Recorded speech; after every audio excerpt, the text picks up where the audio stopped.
You will hear a number of different recordings, and you will have to answer questions on what you hear. There will be time for you to read the instructions and questions, and you will have a chance to check your work. All the recordings will be played once only. The test is in 4 sections. At the end of the test, you will be given 10 minutes to transfer your answers to an answer sheet. Now, turn to Section 1. Section 1. You will hear a conversation between a tax office employee and a woman who wants to apply for a tax number. First, you have some time to look at questions 1 to 4.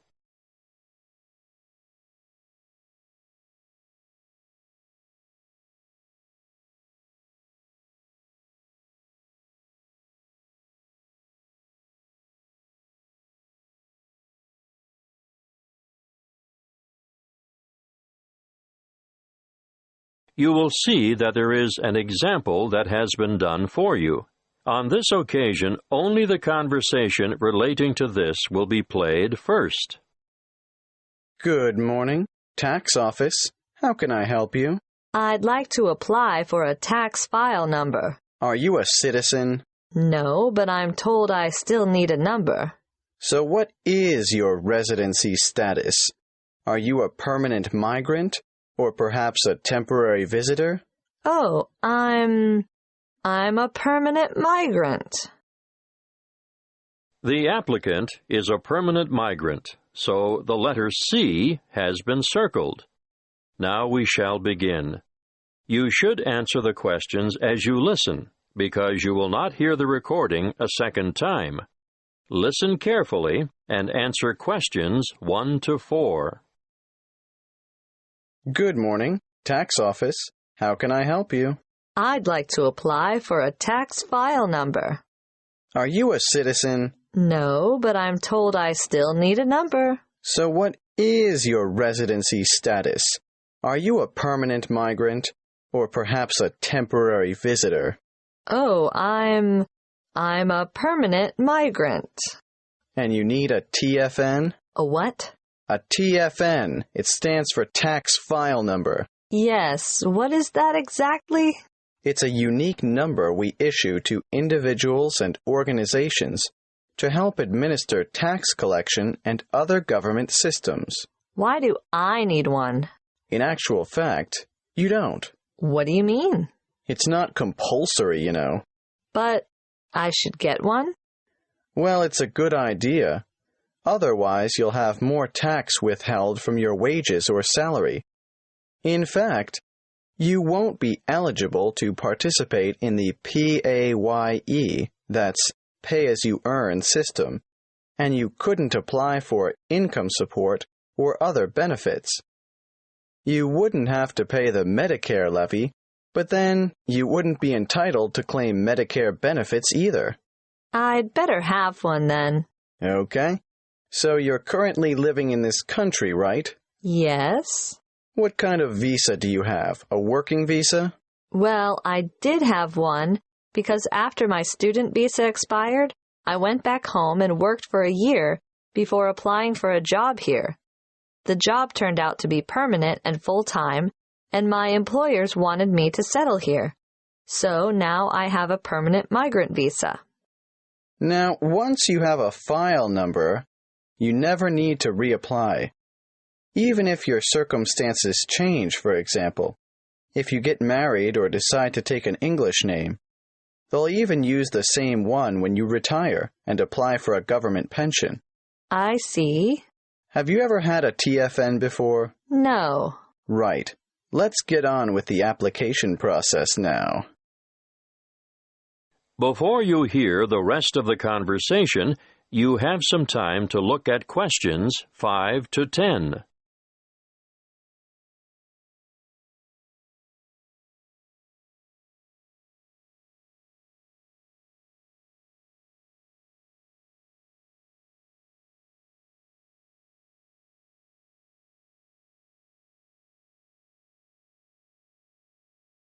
Now, listen and answer questions 5 to 10.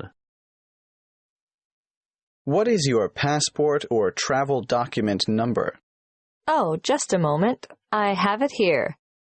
JGW 1100536. Where do you come from? I came from Greece. Is that your country of origin? Yes, I came from Greece. Are you Greek? Do you have a Greek passport? No, I was born in Spain. I have a Spanish passport, but I've been living in Greece. And where do you live now? Where will the department send your TFN? That's 1339 Harbor Drive, Holywell. Postcode? 1517. Thank you. Now, what's the best way to get in touch with you?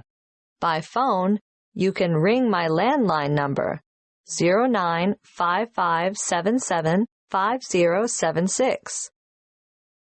I'm sorry, I haven't got a cell phone at the moment. I see.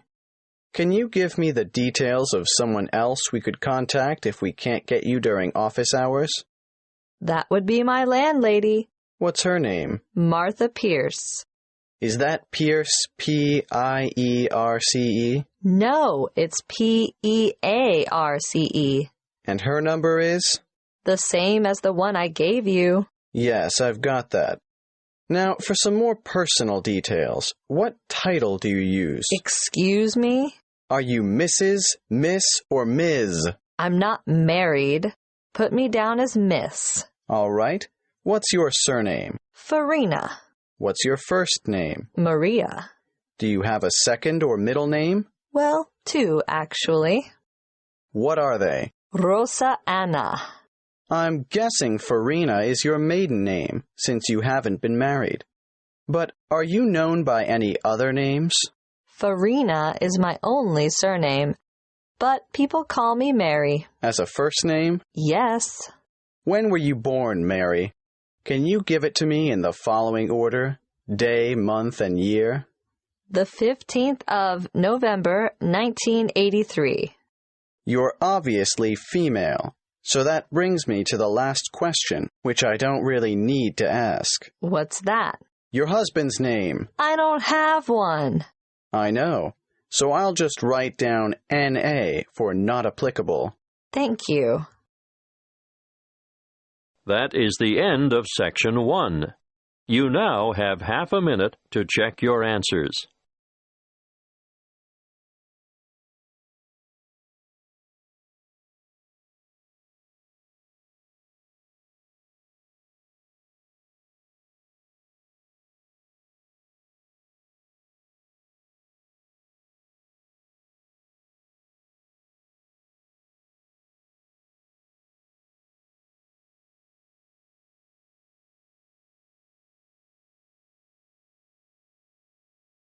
Now turn to Section 2. Section 2. You will hear a talk about keeping children safe on the Internet. First, you have some time to look at questions 11 to 16.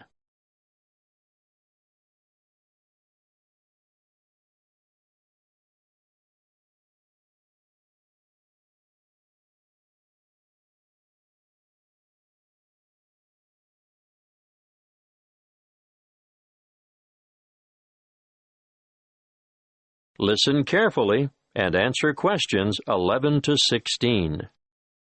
Thank you for coming. It's good to see so many of you interested in keeping your children safe on the Internet. What's in store? Well, firstly, I'm going to talk in general about some common sense ideas and rules for young ones using the computer. Then, I'll give you some information on free educational websites. Finally, we'll finish with question time. I'm sure most of you think that the Internet can be a frightening place in which to let your children roam loose. But let me remind you that it can also be a fountain of knowledge and education. The trick is to avoid the former and utilize the latter. There are programs available both in your local electronics supply shop and free to download that will keep your child safe to a certain degree on the World Wide Web. A popular one is Online Family Norris, which bars things like military and social websites. I wouldn't advise you to rely solely on a program to protect your family, though. As good as it is, you cannot abdicate your responsibility as a parent. I'm sure you all know that, or you wouldn't be here.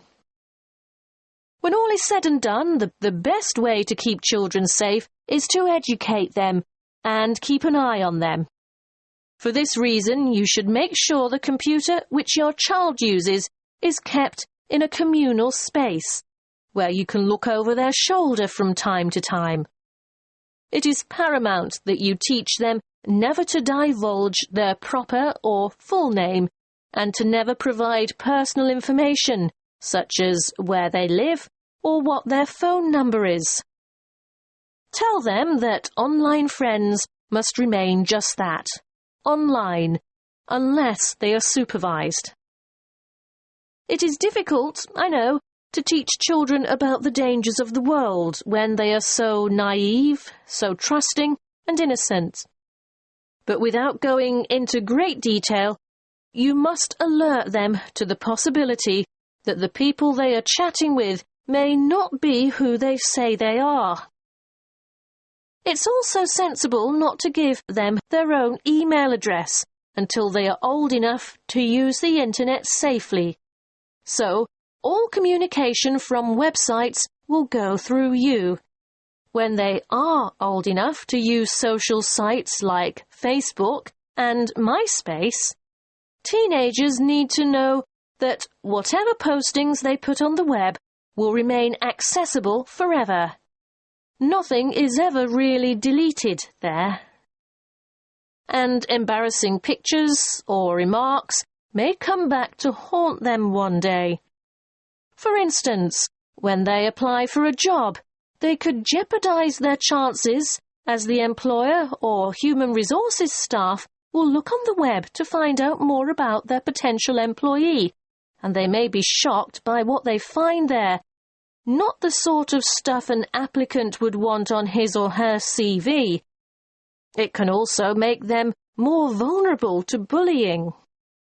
Unfortunately, bullying on social sites is another thing to look out for, and I have to tell you, it's on the increase. It's a very difficult issue to deal with, but something that is more easily detected if the computer is kept in a family space. If we can put these negative issues aside, let's not forget that the internet is also a wonderful place for children of all ages. Teenagers may be mostly networking on social sites or completing research that they've been asked to do as part of their homework assignments, but younger children can get assistance with mathematics, spelling, and reading on a variety of free and paid-for sites. Before you hear the rest of the talk, you have some time to look at questions 17 to 20.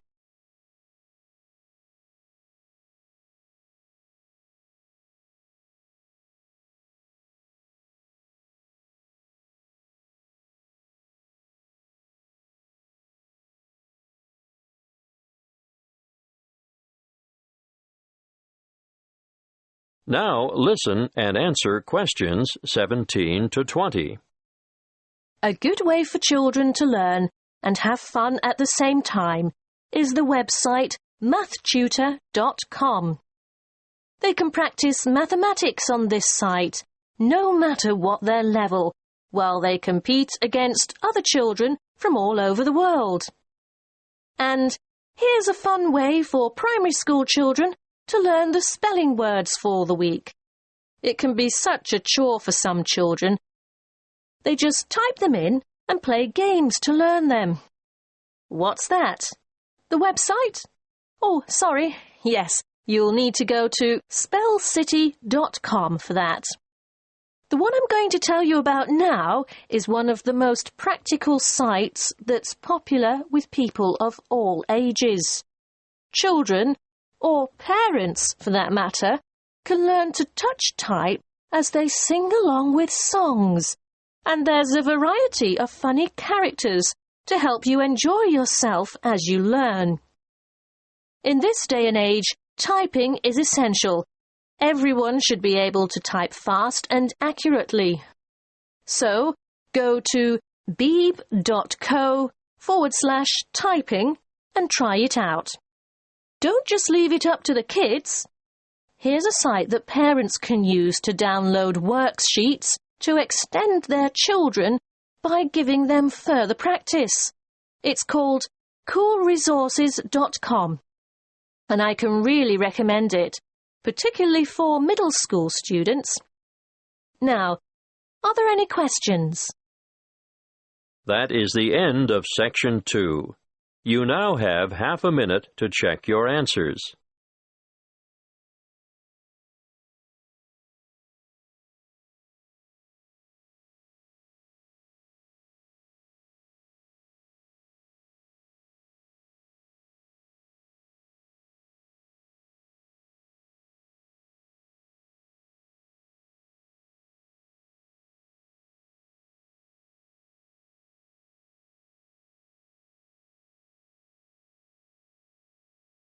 Now, turn to Section 3. Section 3.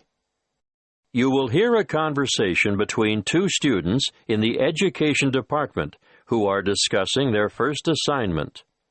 First, you have some time to look at questions 21 to 28.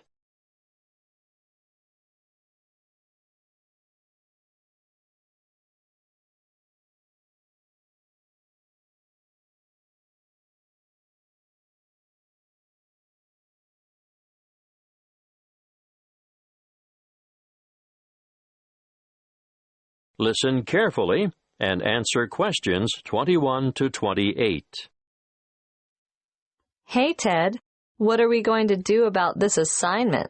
Well, Cleo, I think it's pretty straightforward. Oh? Yeah. The topic is why study abroad. I suggest we do a survey of international students, collate the responses, make a graph, and exhibit our findings in the form of a poster. Wow, you have given this some thought, haven't you? Of course. This is only the first assignment. There will be a lot more to come. So let's get this one out of the way quickly. Well, how do we do the survey? I think we need to find a good selection of foreign students. So, how about we go over to the English language school at lunchtime and talk to some of the students there? That's not a bad idea. But we shouldn't limit ourselves to that department. Why not? Well, think about it. They'll all give the same reason, to learn English. Of course, you're right. Well, one of us could cover the language school, and the other could go around the business school. Yes, I know there are a lot of internationals there, too. But I think a random sample from foreign students on campus might give us a better range of answers. What are we going to ask them? Why are you studying abroad? An open question like that could mean we get hundreds of different responses. It would be better if we made up, say, 10 reasons and asked each respondent to place them in order of importance. You're right. That would certainly make collation easier. Any ideas about what these 10 reasons might be? Sure. I've got enough foreign friends to know quite a lot about what motivates them. Okay. Number 1 is... I think that's obvious. How about study abroad is the best way to learn a language? And number 2 is obvious as well. I know. Study abroad gives you the chance to travel. What's third? It's either culture or friendship. Okay, let's go for culture. Study abroad gives you first-hand experience of a different culture. Not just that, but it gives you new experiences as well. Not all of them are good, but it's meeting those challenges and adapting to new situations and solving problems and so on. Let's make that a separate reason. How about study abroad, will compel you to develop new skills? Sounds good. Then study abroad promotes international friendship. What are we up to now? Wait, that was number 5. Do you think learning about yourself is the same as developing new skills? No, I think it's quite different, probably more closely related to culture. You really mean embracing new concepts and perceptions, don't you? Yes, and reconsidering one's own beliefs and values, or at least seeing them through new eyes. We could make the next one and call it something like, Study abroad provides the opportunity to learn about yourself. We ought to throw in a few about study and work, because I'm sure that rates highly with many foreign students. Of course. Study abroad gives you the opportunity to expand your academic, Academic what? Let's simplify it. Make it the opportunity to study different subjects. Yes, good. It can also enhance the value of your degree. How's that? Well, I think you can take courses you would never have had the opportunity to take on your home campus, and employers will know also that your language skills have been given quite a boost. Isn't that the same as number 7? No, I think it's a separate issue. All right, keep it. Now, I think this next one is more important. Shall I change the order? No need. The students are going to rank them according to their views. So what is it? Study abroad enhances employment opportunities. Ugh, why didn't I think of that? Anyway, there's one even more obvious than that. Let me guess. Study abroad broadens your mind? Exactly. Okay. Now we have 10. Let's print off 100 questionnaires and go and do the survey. Before you hear the rest of the conversation, you have some time to look at questions 29 to 30.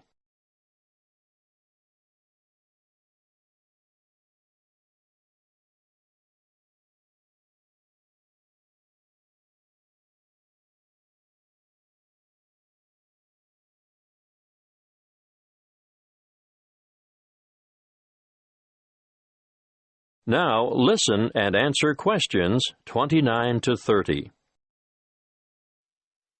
Did you hear about the National Geographic survey of American students between the ages of 18 and 24? Yes.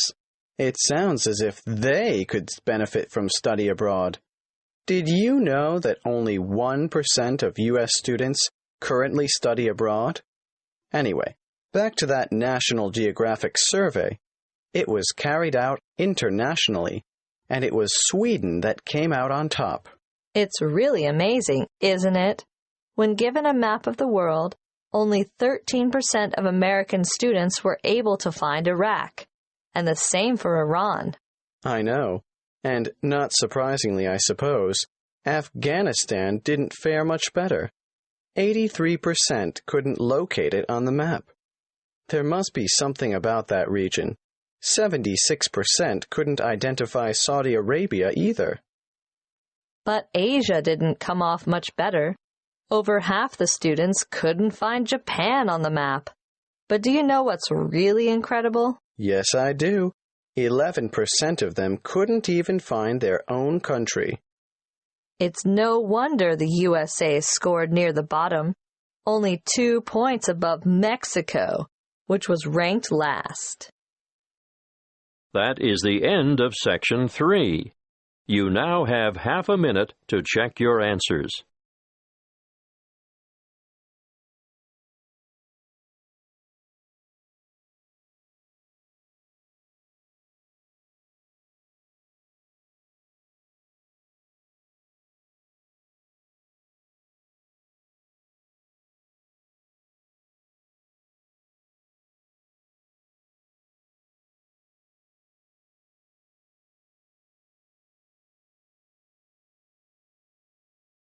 Now turn to Section 4.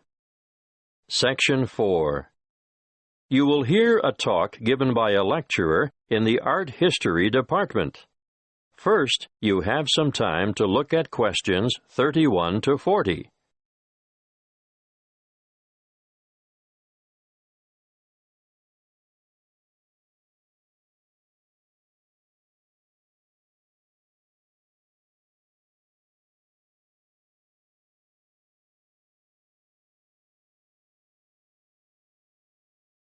Listen carefully and answer questions 31 to 40.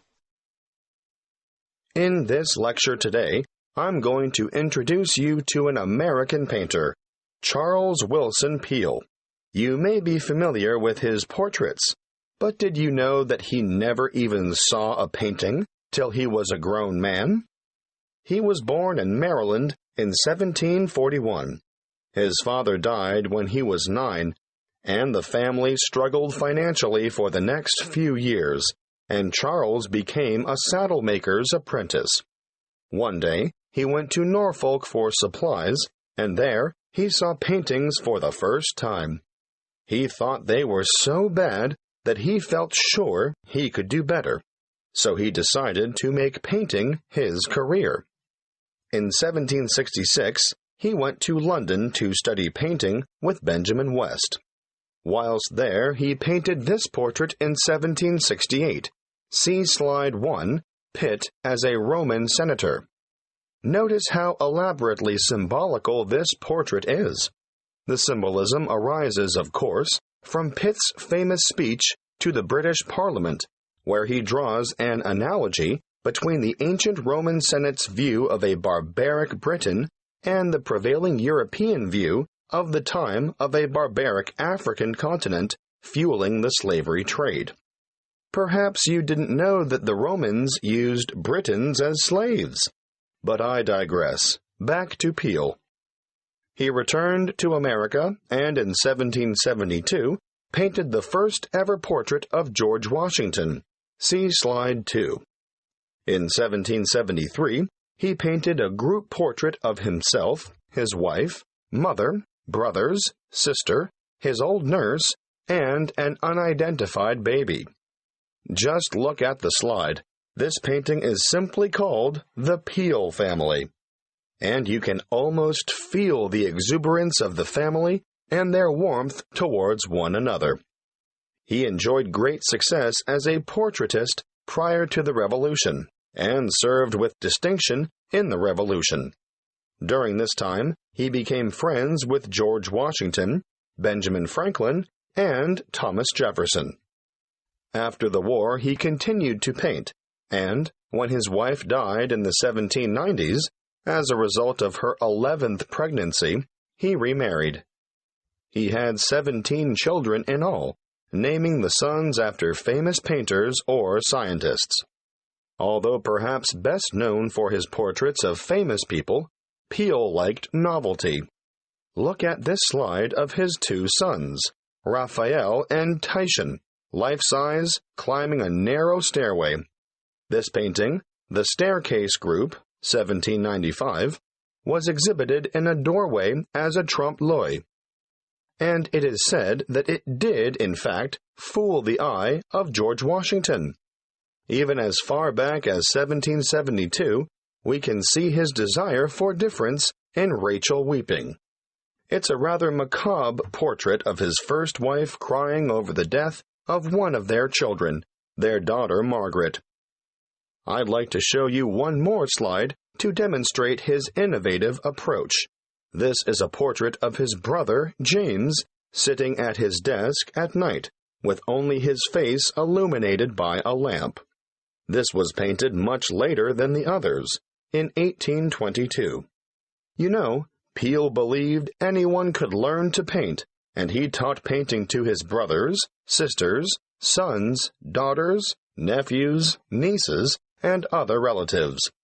4 of his sons, Titian, Rubens, Rembrandt, and Raphael, became painters, as did his brother James. Before I finish, I'd like to tell you a bit more about Peale. He was active in politics for several years, and throughout his life, he maintained a lively interest in many branches of science. He was also an inventor who gained patents for a fireplace, porcelain false teeth, and a new kind of wooden bridge.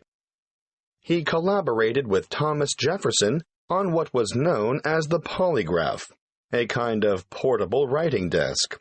But it wasn't any ordinary desk. This one could make several copies of a manuscript at once.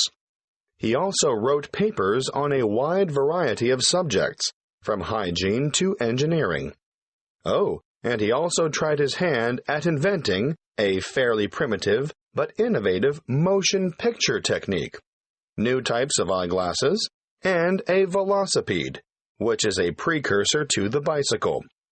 Now, some of the original velocipedes had pedals and some didn't. You sort of scooted along on them using your feet. Unfortunately, I can't remember which type it was that Peel worked on. He's also remembered for his work as a naturalist.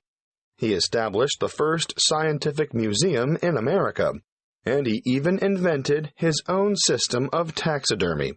For those of you who aren't sure what taxidermy is, it's the art of preparing, stuffing, and presenting dead animals so that they appear lifelike. He was also well ahead of his time in that he placed his animals in a simulated natural environment. His most magnificent exhibit, however, was the complete skeleton of an extinct mammal known as a mastodon, which he helped excavate.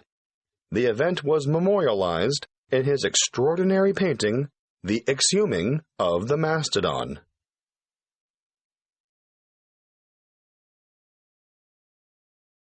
That is the end of Section 4. You now have half a minute to check your answer.